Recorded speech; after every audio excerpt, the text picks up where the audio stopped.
বর্তমানে যখনই আমরা সুদের কথা বলি, সুদের কথা আসতে আমাদের মাথার মধ্যে ঢুকে যায় ব্যাংক। ব্যাংকের সাথে যারা যুক্ত আছে, ব্যাংকে যারা টাকা রাখতেছে, তারা সুদের টাকা খাচ্ছে। হাতে গোনায় একজন মুসলমান পাওয়া যাবে না যার উপরে রাসূলুল্লাহ সাল্লাল্লাহু আলাইহি ওয়াসাল্লামের লানত নাই।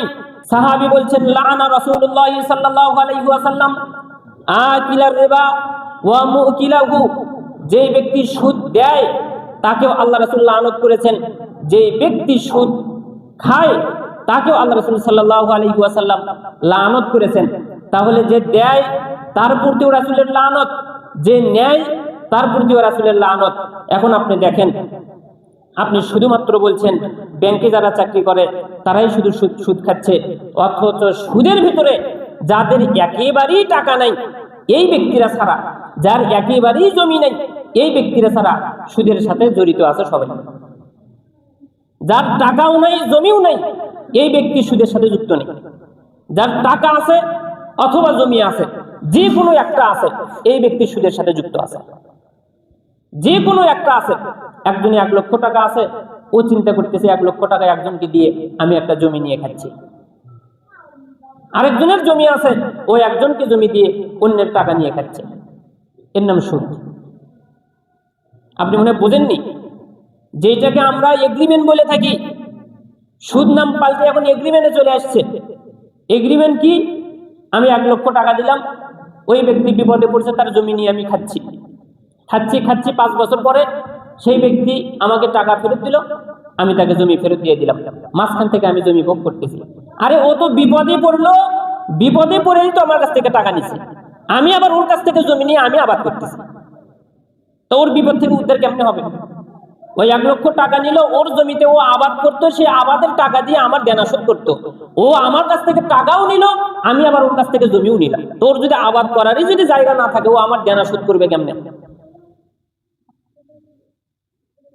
কোন ব্যক্তির ফতুয়া দেখবেন, বাংলাদেশের কোন আলেমের ফতুয়া দেখবেন, আপনি দেখেন এগ্রিমেন্টের যে অবস্থা, সুদ। জমি সংক্রান্ত যেই পদ্ধতিগুলো জায়েজ, এক, বিভিন্ন জায়গায় পত্তন বলে থাকে। আমি টাকা নিচ্ছি একজনের কাছ থেকে 5,000, আমার জমি সে 1 বছর খাবে কি 2 বছর খাবে, এটা লিখিত থাকবে। 1 বছর পরে 2 বছর পরে সে জমি পেয়ে যাবে, আমার আর টাকা নেই। এতদিন আমি তার জমি ভোগ করছি, সে আমার টাকা ভোগ করেছে, সমান সমান।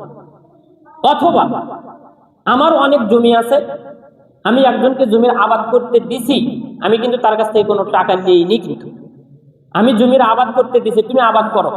ও যে আমার জমিতে আবাদ করতেছে, আমার জমিতে আবাদ করার কারণে ও আমাকে যা দেওয়ার সেটা দিবে, টাকার বিনিময় নয়। আমার জমি পড়ে আছে, আমি আবাদ করতে পারতেছি না, ও আবাদ করতেছে, ও আমার জমির ভাড়া দিচ্ছে, আমার জমির ভাড়া দিচ্ছে। ও আমার জমিতে যে ও আবাদ করতেছে, এই আবাদ করার কারণে, ফসল ফলানোর কারণে আমার জমির ভাড়া ও আমাকে দিচ্ছে, আমি কিন্তু তার কাছ থেকে অগ্রিম কোনো টাকা কিন্তু নেইনি। এই জমি দিতে গিয়ে শর্তরোপ করা যাবে না। রাসূল সাল্লাল্লাহু আলাইহি ওয়াসাল্লাম নিষেধ করেছেন। কি নিষেধ? জমির এই পাশে গাছ আছে, ভালো ফল হয় না, আর এই পাশে কোনো গাছ নেই, কোনো কিছু নেই, ভালো আবাদ হয়। আমি যাকে জমি দিচ্ছি তাকে বলছি যে, আব্দুর রহিম, এই যে গাছের যে এই পাশের ফসল কিন্তু আমি নিব না, এই পাশের ফসলগুলো আমার। তো ও পাশে তো ভালো হয় না, তো ওইটা যদি আপনি না নেন, তো যে আবাদ করতেছে ও আবাদ করে শুধু আপনাকে দেবে। এই যে শর্ত ঢুকালেন, এটাও সুদ। রাসূল সাল্লাল্লাহু আলাইহি ওয়াসাল্লাম বলছেন, বিশেষ করে এগ্রিমেন্টের যে অবস্থা, যার 50,000 টাকা হয়েছে, গরিব মানুষ ভ্যান চালিয়ে এতদিন পর্যন্ত উপার্জন করলো, 50,000 টাকা হয়েছে, ও এখন জমি নেওয়ার জন্য পাগল। কেমনে জমি নেয়? জমি নেওয়ার জন্য ব্যস্ত হয়ে আছে, জমি খাচ্ছে।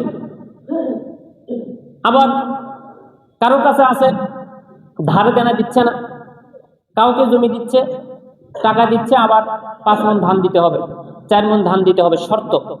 তো ওর জমি ওইটা হবে কিনা, 5 মণ 7 মণ হবে কিনা, ওই শর্ত কিভাবে করবেন? আমার জমি আবাদ করতেছে, এখানে কোনো লেনদেন নাই, আমার জমি আবাদ করতেছে, সেই আবাদের উপরে নির্ভর করে যার তার যতটুকু লাভ হবে, সেই লাভের উপরে নির্ভর করে আমাকে টাকা দেবে বা ধান দেবে। সেটা কি বাবদ? জমি বাবদ। আমার জমিতে সে আবাদ করতেছে সেই জন্য, আর আমরা জমি দিচ্ছি তাকে, তার কাছ থেকে আমি 50,000 টাকা নিচ্ছি। এই যে অদল বদল, এটাও জায়েজ থাকতো কতটুকু জানেন? বন্ধক রাখা পর্যন্ত। বন্ধক কি? আমি তাকে জমি দিছি, তার আমি টাকা নিছি, সে আমার কাছ থেকে জমি নিছে আমার কাছ থেকে বন্ধক হিসাবে। বন্ধক কি? বন্ধ হয়ে থাকবে, বন্ধক, যে তুমি যখন টাকা পাবা তখন তুমি জমি পাবা, ওই জমিতে আমি আবাদ করতে পারবো না, কিন্তু ওই জমিতে আমি কোনো আবাদ করতে পারবো না। তাহলে জমিতে আমি রাখলাম কেন? আমার অধীনে এই জন্য রাখছি, তুমি যদি আমাকে ঋণ পরিশোধ করতে না পারো, তোমার জমি বিক্রি করে আমি টাকা রাখবো, কিন্তু আমি আবাদ করতে পারবো না। আবাদ করার ইখতিয়ার আমাকে দেওয়া হয়নি, এটা সুদ। যারা এটার মধ্যে যুক্ত আছেন তারা কিন্তু অবশ্যই এটা ভালো লাগবে না শুনতে, কারণ ম্যাক্সিমাম মানুষ এটার সাথে যুক্ত আছে, অনেকগুলোই আছে, 100-র মধ্যে 90 জনই এর মধ্যে যুক্ত আছে, ভালো লাগবে না। তবে শোনেন, হারামকে হালাল মনে করিয়েন না। এটা আপনি বোঝেন যে এটা আমি করতেছি অভাবের কারণে করতেছি, বিপদে পড়ে করতেছি, তবে এটা আমার অন্যায় হচ্ছে, আমি কাবিরা গুনাহ করতেছি, আমি সুদ খাচ্ছি, এতটুকু বোঝেন। যে ব্যক্তি গান শুনতেছে তাকে এটা বিশ্বাস করতে হবে, যখন সে কানের মধ্যে হেডফোন ঢুকাচ্ছে তাকে এটা চিন্তা করতে হবে যে আমি অপরাধ করতেছি, আমি ভুল কাজ করতেছি, আমি আল্লাহর অবাধ্যচারণ করতেছি, রাসূলের নিষেধের আমি লঙ্ঘন করতেছি, এটা আমি অন্যায় করতেছি। এই অনুশোচনা যদি কোনো মানুষ তার ভিতরে রাখতে পারে, সে পরিবর্তন হতে পারে। খাচ্ছি, কোনো পাপ মনে করতেছি না, খুব আনন্দে। যখন সেই জমির ধান আমার ঘরে উঠবে, ঘরে তোলার সময় আমার কলিজা কাঁপতে হবে যে এটা আমি আমার সংসারে, আমার পরিবারে, আমার সন্তানের জন্য আমি ব্যয় করতেছি হারাম খাবার, হারাম খাদ্য আমি আমার ঘরে তুলতেছি। বিষয়গুলোকে হালকা করে নেওয়ার কোনো সুযোগ নাই। যেই বিধান দুনিয়াতে আছে, দুনিয়া ধ্বংস হয়ে যাবে, বিধান সেটাই থাকবে, পরিবর্তন হওয়ার কোনো সুযোগ নাই। মানুষ মারা যাওয়ার পরে কবর থেকে যখন উঠবে, কিয়ামত যখন হবে, যেই সমস্ত আযাবের কথা আল্লাহ তাআলা বলেছেন, রাসূল সাল্লাল্লাহু আলাইহি ওয়াসাল্লাম বলেছেন, সেই আযাবই থাকবে, কোনো পরিবর্তন হবে না।